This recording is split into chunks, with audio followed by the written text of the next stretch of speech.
G'day guys and welcome back to another video. In today's video we're going to talk about hand loads and why you probably shouldn't trust people. So as you can probably tell from the title of the video and the thumbnail, I have had a catastrophic failure on some hand loads. So a little bit of a background story on these rounds. I was given these hand loads to go and test fire a rifle, and the origin of the hand loads was not given to me correctly at the time. Now I was given them being told that they belonged to someone who I know is a very accomplished hand loader, and using the information I decided, well yes, I do trust that person. I am going to use those hand loads to test fire this rifle. We then had the catastrophic malfunction, and then after I was told that those rounds did not actually belong to the person who I was told they belonged to someone else, completely unknown, a random third party who I don't know, and I don't know their experience for reloading. So that opens up a little bit of Pandora's box of some trust issues there when I was specifically told one thing on the origin of these rounds and something completely different had actually occurred. Now the person who told me that did know that before they told me incorrect information. The little part there about telling me incorrect information about the origin of the rounds really annoys me. However, let's not delve into the trust issues that has brought up with that person. Let's talk about catastrophic failure on this 308 round, what has happened, how it's occurred, and how you can prevent this from happening in your own hand loads. So, as we can see here, we have the ruptured case. When we talk about rupturing or catastrophic failure of a case, we have two different types of failures. We have a ruptured case, which generally happens in this end of the car case, and then we have a head case separation, also known as a separated case, which happens down here at the web of the case. That's generally an issue with headspace because the head of the round is coming off because of the headspace issue that's happened.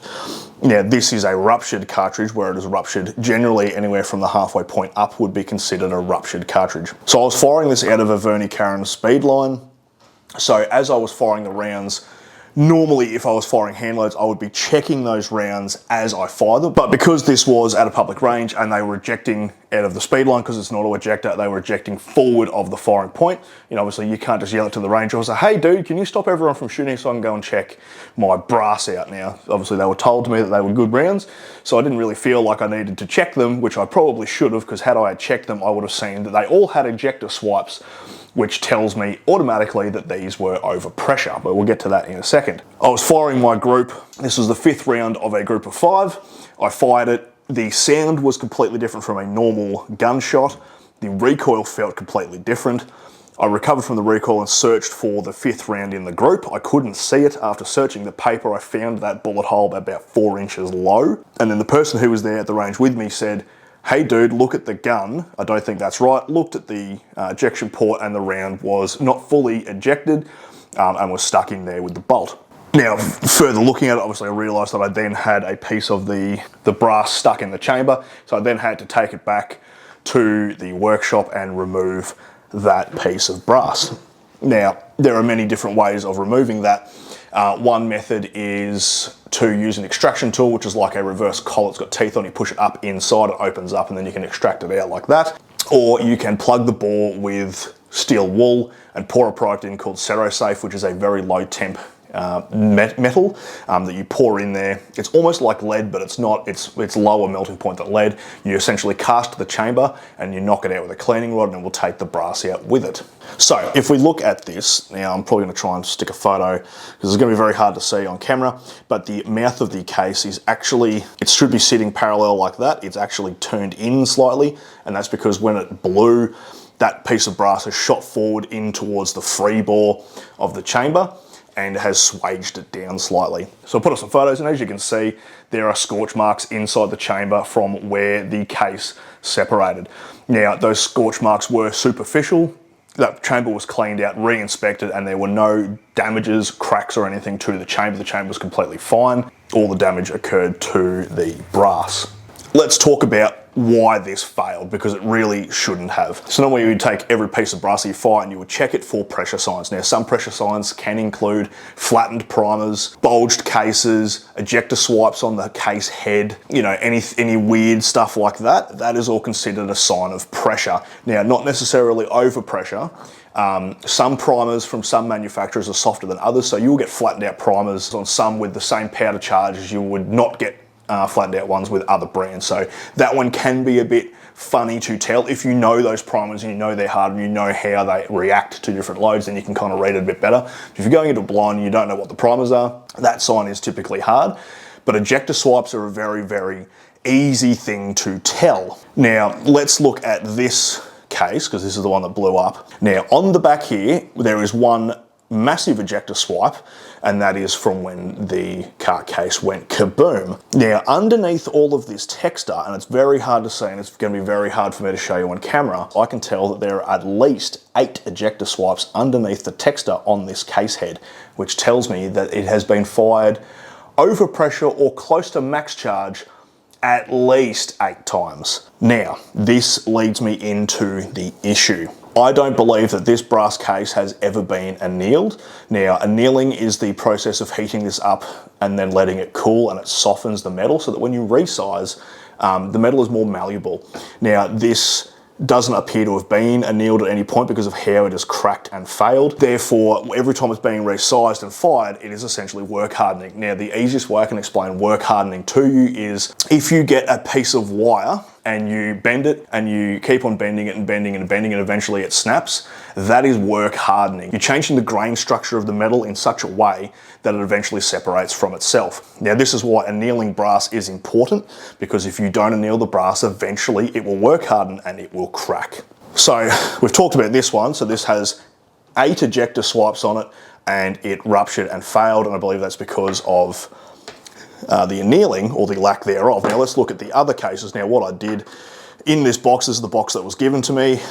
These rounds here are actually factory PPU.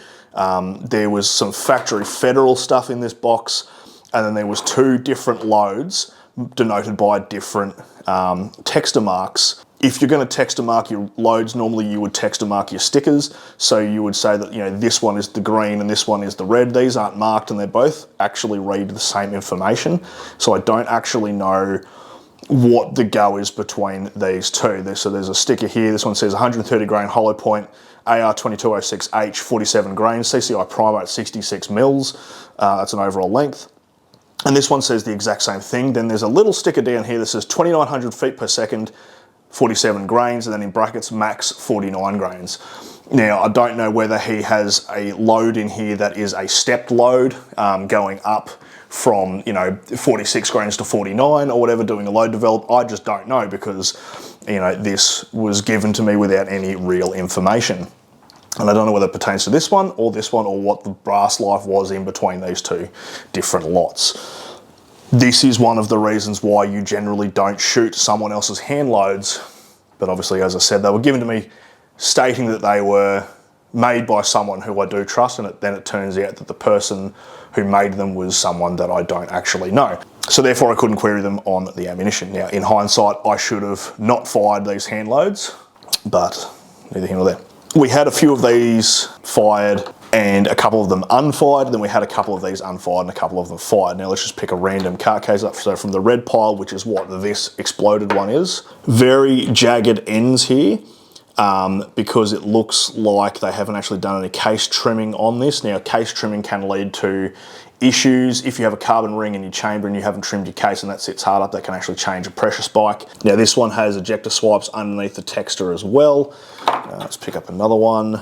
That's got a janky front end on it, so it hasn't been trimmed either. You know, ejector swipes on that as well. Yeah, these are also different brands of cases as well. So we have Remington.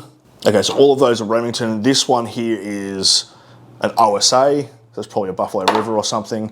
And this one that blew up here is actually a Federal. So within all of these red colored ones, we have Federal, OSA, and Remington Peters, which generally, if you do loading, you don't mix cases. Now, the reason you don't mix cases is, one, identification of which load that is. The other reason is between manufacturers of cases, they actually can hold different capacities. So if you've ever heard of water fill capacity measurements, where people will fill a case with an old blown primer in there to tell how much capacity that case has, between the different manufacturers you can actually have a different amount of capacity. When they're loaded factory, that doesn't really matter because they're within the specification of the load. So the max load under SAMI for 308 is 62,000 PSI. I believe under CIP it's 60,000 PSI. The thickness of the brass can actually change the amount of pressure if you have the same powder charge. So let's just say we did have 47 grains of 2206H and in two different car cases, and they have different case capacities. The one with less case capacity will have a higher PSI because there is less room for that gas to expand within the car case before it starts pushing the bullet down the bore. So you'll have a higher pressure spike. That's the reason you don't mix brands of brass together when you're doing a load development, because you can have different pressure spikes. So one load that you've developed with, let's say, the Federal brass may not be the exact same amount of pressure that you put into the Remington brass. So that in itself is an issue. Now, the OSA one here doesn't have any ejector swipes on it, and some of these other ones do. So there's also a difference between how many times these have been loaded, yet they are all labeled the same. So if you are going to load a batch and you do mark them, you would keep a tally of how many times that brass has been used. So is it once fired? Is it twice fired? Is it 3 times fired? Most people will do 1 or 2 firings and then anneal. Now I'm talking about general reloading. A lot of competition guys, when they reload, will do a annealing every single time they reload that piece of brass, and they're very meticulous about recording all the stats about everything. Now, it's very clear that whoever made this ammunition doesn't really fully understand that, and that's led into these problems. Now, across both of these batches, we actually have very, very loose primer pockets. Now, when I unloaded, there were some of these that were still loaded unfired, and obviously I didn't want to fire them again because I run the risk of blowing up myself and the gun, and I really didn't want to do that. So I did ditch everything, all the components off these. That's all gone in the bin, so it can never get done again, and no one else is in danger of hurting themselves by using this shit ammunition. Now, when I was decapping these, there was absolutely zero pressure needed on my decapping tool to actually get the primers out, which means that the primer pockets are loose, and that is also a sign of worn out brass that has been pushed too hard with overpressure. Let's talk about these green ones now. So some of these have cracks in the neck from when they were fired. Now, some of these I did pull and they weren't fired.